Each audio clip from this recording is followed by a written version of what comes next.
توی این 1 دقیقه باقی مونده خواهش میکنم که اگر امکانش از تلفن بشنویم و با احترام سلام میگم. سلام عرض میکنم خدمت برنامه زلال احکام.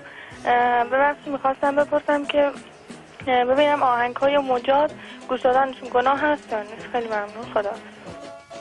خدا نگهدارتون باشه. زیاد زمان نداریم، بفرمایید. در رابطه با این سوالی که کردید سوال خیلی خوبیه.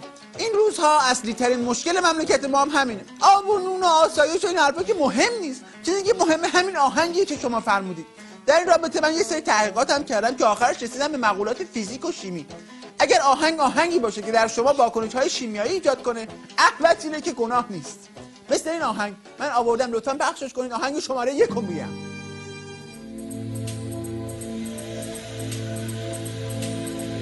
همونطور که می‌بینید این آهنگ فقط به درد مقام عظما میخوره که پشت دیوارهای سنگین گیر کرده.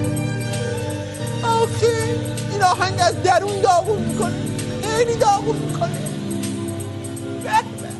حالا میشه آهنگ دوم پخش کنید که من بهتون بگم، در حین پخشش میگم بهتون. بله، تو این آهنگ فیزیک و شیمی قاطی میشه به این صورت: حرکت دست داشته باش شما 12 سانت راست، 12 سانت چپ، زاویه گردن ماکسیموم 10 درجه راست، 10 درجه چپ. دقت کنید که تکون نخوره کمرتون ها، وگرنه هم خودتون حروم میشید هم آهنگ. بیا